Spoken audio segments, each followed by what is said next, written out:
É um exercício fascinante, assim, tentar visualizar a cena de verdade, sabe? Para quem está nos acompanhando hoje, pensem no som. O som ensurdecedor de uma lâmina de aço. Aquela lâmina girando a milhares de rotações por minuto, rasgando o ar e a madeira o tempo todo. E o cheiro, né? Aquele cheiro bem denso, meio adocicado da seiva de pinos. Sim, misturado com aquela nuvem constante de serragem que não baixa nunca. Exato. E aí vem o detalhe mais impactante de tudo isso, porque basta você dar, sei lá, alguns passos para fora desse galpão industrial barulhento e perigoso e a pessoa já tropeça no quintal de casa. Literalmente no quintal. Literalmente. Onde tem criança brincando, roupa secando no varal. Não existia aquele conceito de bater o ponto, virar as costas e ir pro conforto do lar, sabe? A fábrica e o lar eram, tipo, exatamente o mesmo lugar. É muito louco pensar nisso. Essa sobreposição física e psicológica cria uma dinâmica de vida que é quase impossível da gente conceber nos moldes de trabalho atuais, né? O ambiente de descanso daquelas famílias estava permanentemente impregnado pelo ritmo da produção da fábrica. E é bem esse o nosso ponto de partida hoje. Sejam bem-vindos a mais um mergulho profundo nas engrenagens desse Brasil industrial que era muito cru e muito isolado. E olha, o material que guia a nossa exploração hoje é um registro de história oral que é, assim, absolutamente magnético. É um achado incrível. Demais. É uma entrevista em vídeo que foi conduzida pelo Igor, lá do canal do YouTube D'Artagnan Zanella, e ele conversa com o Mauro José Antoniceni. O Mauro, que é o nosso protagonista nessa história toda. Exato, o Mauro é um homem que viveu aquilo. Ele operou aquelas máquinas, suou a camisa ali no Parque dos Tropeiros. Isso era uma serraria cravada lá na reserva do Iguaçu, mais especificamente no distrito de Rondinha. Então, a nossa missão de hoje é entrar na nossa máquina do tempo e ir direto para o meados da década de 80, ali por 1985, 86. E o grande valor de um documento primário como esse é justamente a ausência de filtros corporativos, sabe? Com certeza. Porque a gente não está dissecando aqui um relatório de produtividade ou um manual de operações de RH de uma empresa gigante. A nossa análise de hoje se baseia na memória tátil de quem segurava a madeira crua na mão. Na memória de quem viveu o perigo na pele, né? Fiquei muito impressionada com isso. E para a gente entender a magnitude do impacto que essa serraria teve na vida do distrito de Rondinha, acho que o primeiro passo é destrinchar essa imersão total que o ecossistema exigia. Sem dúvida. Vamos colocar as mãos nessa engrenagem, então. Pelo relato do Mauro, essa operação começou ali por volta de 85. Isso. E era comandada inicialmente por um senhor chamado Seu Ayrton. Ele representava uma empresa chamada Codag, que vinha lá de União da Vitória. Tá, e o Mauro entra um pouco depois, né? Exato. O Mauro relata que entrou nessa operação no ano seguinte, em 86. E ele foi trabalhar principalmente em um maquinário bem específico, que é a laminadora. Ah, peraí. Acho que vale a gente fazer uma pausa rápida para desempacotar o que é isso. Porque, para quem não é do ramo madeireiro, tipo eu, serraria e laminadora parecem a mesma coisa. Sim, muita gente confunde. Mas os processos são super diferentes, né? Uma serraria tradicional, ela corta a tora em tábuas retas, em pranchas. Já a laminadora funciona quase como, imagina um apontador de lápis gigante. Ou um descascador de maçãs industrial. Isso, perfeito. Um descascador de maçãs. Ela pega a tora de pinos, faz essa tora girar em uma velocidade altíssima contra uma lâmina bem longa e vai meio que descascando a madeira. Ela tira umas folhas finas e contínuas que depois vão virar compensado. E é um maquinário que exige um nível de precisão e de força física brutal. E tem um material processado que adiciona toda uma outra camada de complexidade no trabalho do Mauro. O tipo de madeira, você diz? Isso. O relato especifica o foco na madeira de pinos. Para quem não conhece, o pinus é uma árvore de crescimento bem rápido, extremamente comum no sul do Brasil. Mas ela tem uma característica muito particular. Qual? É uma madeira macia, sim, mas incrivelmente resinosa. Lidar com pinos o dia inteiro significa estar com as mãos, as roupas e as ferramentas constantemente cobertas por uma seiva super pegajosa. Nossa, imagina a sujeira. E não é só a sujeira, né? Isso torna o manuseio das toras muito mais pesado e escorregadio, o que aumenta drasticamente o esforço físico e o risco da operação inteira. Caramba! E olha, o esforço não era em doses pequenas, não. O Mauro conta que quando o serviço lá na laminadora diminuía um pouco, não é que ele tinha um momento de descanso, não tinha pausa. De jeito nenhum. Esse pau. Mas o que realmente salta aos olhos nesse relato, pelo menos para mim, são as horas investidas, as jornadas. Ah, sim. As horas de trabalho são um capítulo à parte. Estamos falando, gente, de um turno de 12 horas diárias. 12 horas. Muitas vezes começando ali às 7 da manhã e indo direto até às 6 da tarde. E isso era só a base. É, o mínimo esperado. Exato. Dependendo do acúmulo de madeira ou de alguma demanda extra, a jornada se estendia fácil até às 8 ou 9 horas da noite. De segunda a sexta. E no sábado, né? A gente não pode esquecer do sábado. Bem lembrado. No sábado, o maquinário continuava roncando até umas 11 da manhã. E tem um detalhe climático que o Mauro menciona que eu achei bizarro. Chuva ou sol, o trabalho não parava. Não parava nunca. Poxa, chover em uma operação madeireira que é num pátio aberto significa lama, significa a madeira ficar encharcada e muito mais pesada. Fica um ambiente ainda mais escorregadio, né? Exatamente, o risco multiplica. Sabe o que é interessante nisso? É que, nesse cenário, o corpo humano passa a funcionar quase como uma extensão direta da própria máquina. Uma jornada ininterrupta de 12 horas, lidando com essas toras pesadas e úmidas. Isso dita o ritmo biológico inteiro do trabalhador. Totalmente. A janela de recuperação que eles tinham era mínima, ínfima. A principal interrupção que o Mauro relata era uma pausa de, 1h30 para o almoço. Acho que era das 11h30 da manhã até a 1 da tarde, né? Exatamente. É exatamente nesse intervalo do almoço que aquela linha invisível entre a vida profissional e a vida pessoal simplesmente desmorona. E é aí que entra aquela imagem que a gente trouxe bem no começo do programa. Porque esses trabalhadores, eles não iam para um refeitório industrial, bonitinho, azulejado. Não, nem pegavam ônibus para voltar para o centro da cidade. Nada disso. Para grande parte daquelas pessoas, a casa ficava dentro do próprio pátio da fábrica. Ele menciona que tinha cerca de 20 moradias instaladas ali dentro. 20 famílias. 20 famílias. E não era um bairro vizinho. Não era aquela coisa de vila operária tradicional, sabe? Onde você tem os portões separando a área das máquinas da área onde o pessoal dorme.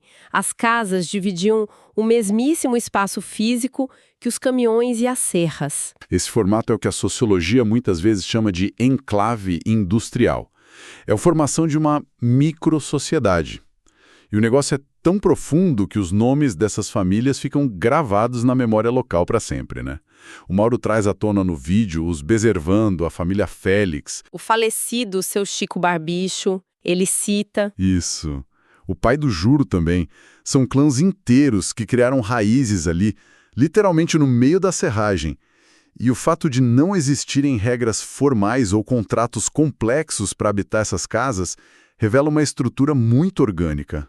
Mas de extrema dependência. Como assim? Porque, veja bem, o patrão é o provedor do salário, mas ele também é o dono da casa.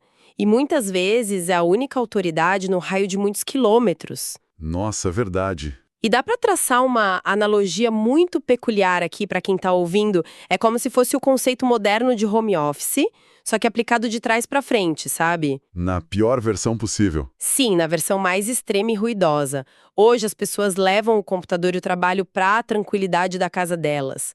Lá em Rondinha, a casa das pessoas foi engolida pelo trabalho pesado. Engolida é a palavra certa. Porque não existia aquela opção de fechar a porta e deixar o problema lá fora.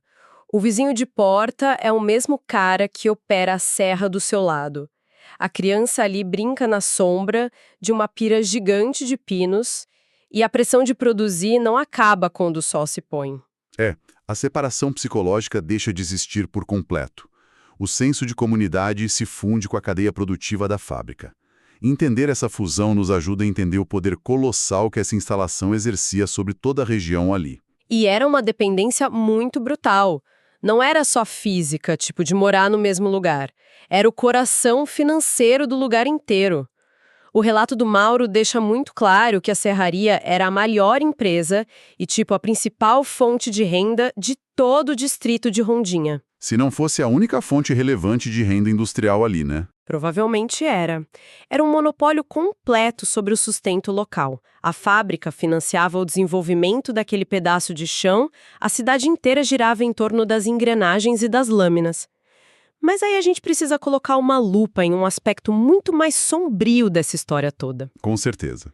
Porque se esse motor econômico trazia o pão para a mesa dessas 20 famílias e da cidade, o pedágio cobrado por isso era assustador. Sim, o custo humano dessa engrenagem girando em alta velocidade era pago com a própria integridade física dos trabalhadores. Não tinha outra moeda. E pera um pouco, porque tem um detalhe temporal aqui que dá um certo nó na cabeça. A gente está falando dos anos 80, 1985. O Brasil já tinha CLT há mais de 40 anos. Desde a era Vargas. Exato, já existia Ministério do Trabalho, já tinha norma de segurança no papel, mas no vídeo o Mauro descreve uma realidade onde equipamento de proteção individual, EPI, simplesmente não existia.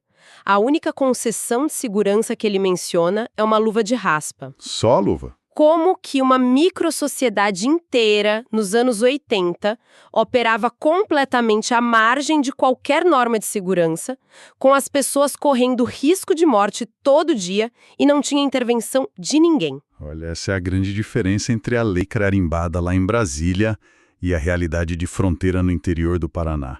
A geografia meio que dita as regras nesses lugares.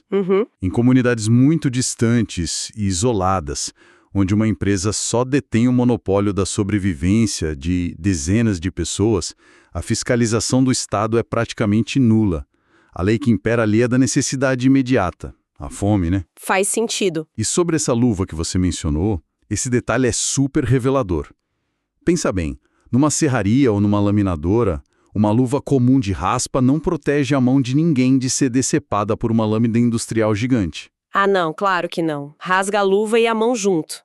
Exato. A função real dessa luva não era proteger a integridade do trabalhador, era garantir a aderência. Ah, para não escorregar a madeira. Sim. Com aquela madeira de pinos toda coberta de resina e lama que a gente falou, a luva permitia que o cara segurasse a tora com firmeza. Garantia que ele mantivesse o ritmo de produção sem deixar a madeira cair. Ou seja, a ferramenta servia para alimentar a máquina, não para proteger o homem. Nossa, isso torna os resultados dos acidentes ainda mais perturbadores.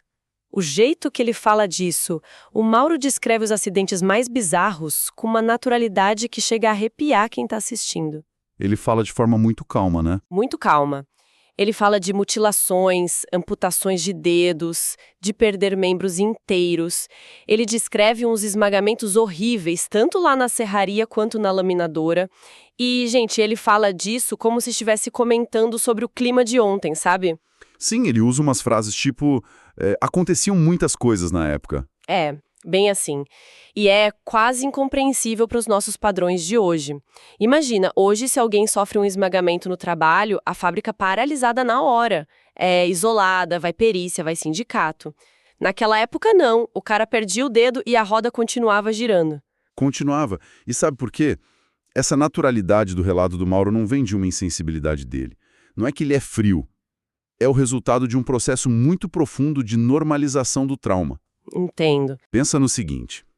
Quando a sobrevivência de um distrito inteiro depende daquelas lâminas não pararem, o acidente de trabalho grave passa a ser racionalizado pelas pessoas.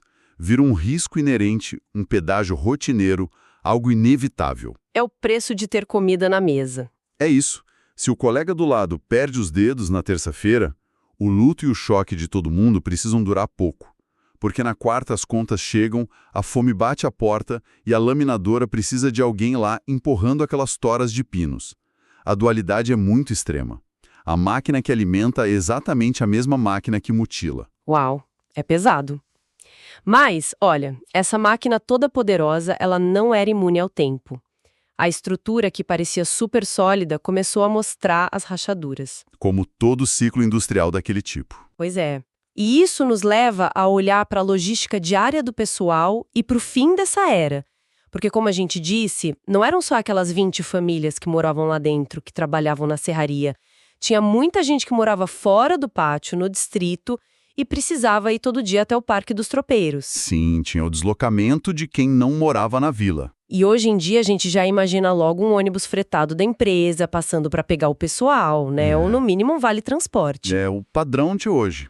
Mas lá não tinha nada disso. O trabalhador que se virasse. Era chegar a pé, andando por horas em estrada de terra ou pedalando uma bicicleta velha. E, de novo, faça chuva ou faça sol, para chegar lá sujo de lama e ainda pegar 12 horas de serviço. Essa transferência total do ônus logístico para o trabalhador é mais uma marca clássica desse modelo de extração predatório.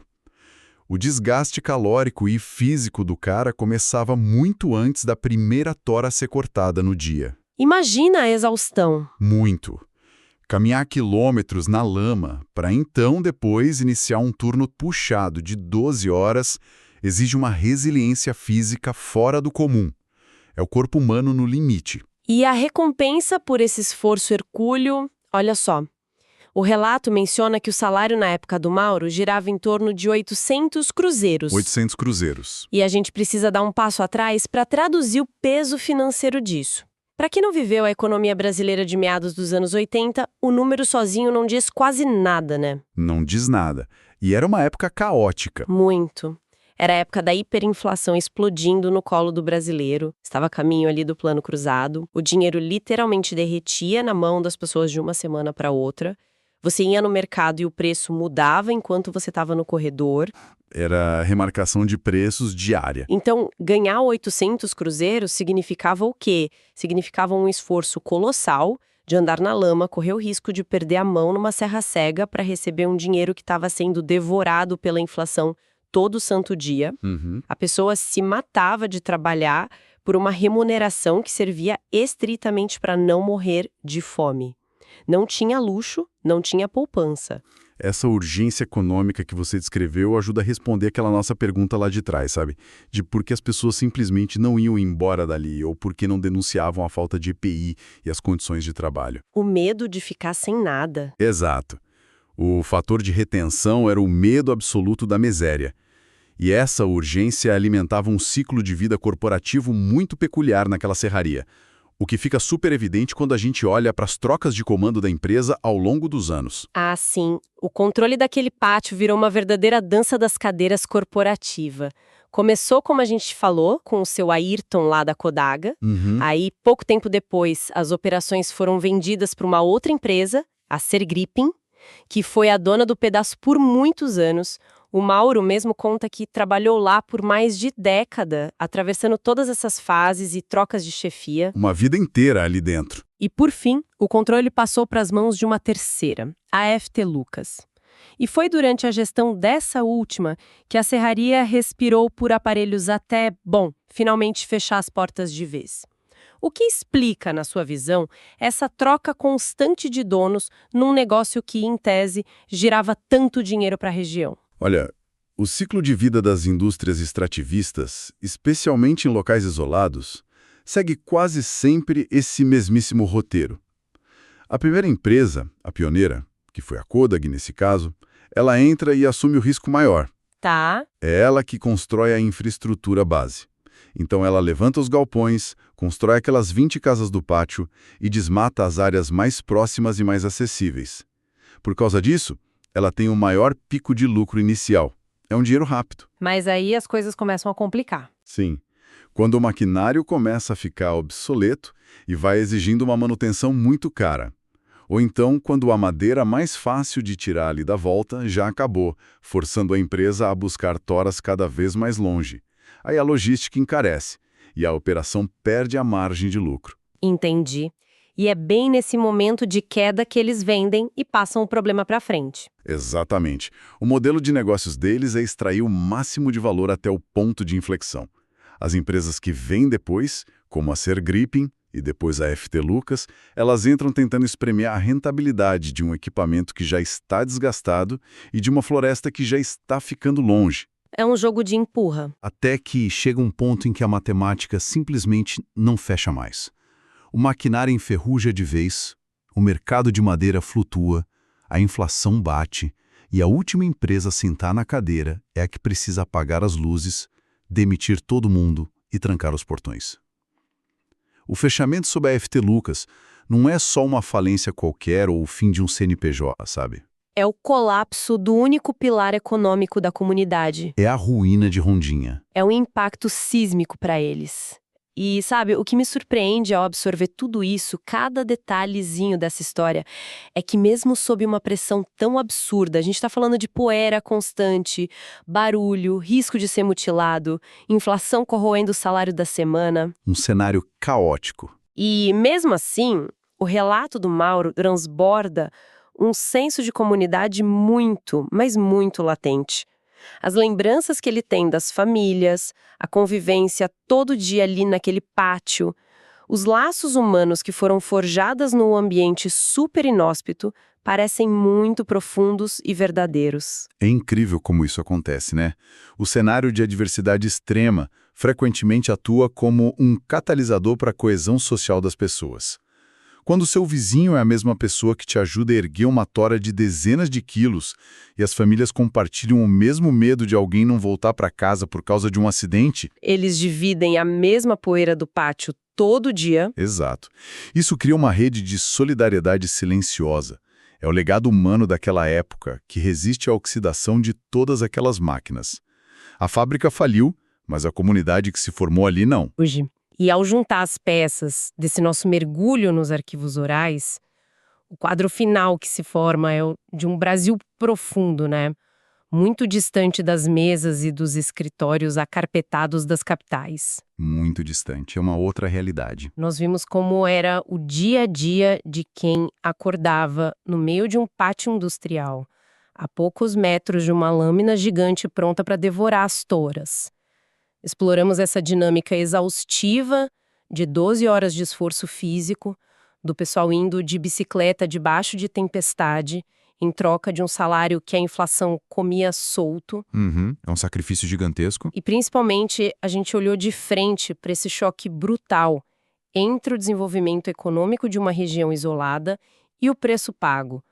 Um preço pago em acidentes horríveis, que a comunidade inteira meio que era forçada a absorver como se fosse uma mera fatalidade do ofício. Pois é. A história da nossa industrialização não é feita só de relatórios bonitos de crescimento econômico ou de PIB. Ela é cimentada na base, no esforço diário de quem operava essas serras sem proteção nenhuma, de quem garantia que o ciclo da economia não parasse mesmo diante do perigo mais extremo que a gente possa imaginar. Exatamente. É por isso que registrar e analisar relatos orais como o do Mauro é tão fundamental. Serve para a gente compreender como certas regiões se desenvolveram literalmente à custa do sacrifício que ficou invisível por gerações inteiras. Falou tudo. E o silêncio que sucede, todo aquele barulho industrial ensurdecedor, hoje nos deixa uma provocação muito forte. É impossível não pensar no dia seguinte, sabe? Dá para imaginar o impacto do momento exato em que a gestão da FT Lucas finalmente mandou desligar a última serra para sempre. O choque do silêncio, né? Isso. Aquele barulho que ensurdecia, mas que ditava o ritmo daquelas dezenas de famílias, subitamente cessou. E aí vale a pena para nossa audiência refletir. O que acontece com a identidade coletiva e com o senso de propósito de uma comunidade rural inteira, quando aquela máquina colossal que a construiu e que cobrou tantos dedos e braços como tributo, finalmente silencia? Quando ela vira só ruína metálica. Exato. E memórias de velhos trabalhadores, o motor desligou, mas o peso dessa história continua ecoando naquela terra até hoje. A transição de um polo de atividade tão frenética para um espaço que vira pura memória exige uma reinvenção completa de quem fica para trás. O espaço físico esvazia, mas a carga cultural acumulada ali, as histórias e o trauma, tudo isso define os passos das próximas gerações daquela cidade. É um pensamento que reverbera por muito tempo mesmo. E assim a gente fecha mais esse mergulho profundo nos fragmentos da nossa história industrial, uma visão retirada direto dos relatos cruéis, mas fascinantes, de quem viveu a época com a mão na massa. Foi uma baita análise. Muito obrigada pela parceria de sempre. E para quem está nos ouvindo, lembrem-se que tem sempre um universo inteiro de engrenagens e sacrifícios escondidos por trás do nome e das ruas das nossas cidades. Continuem cultivando a curiosidade por essas histórias não contadas e até a próxima exploração.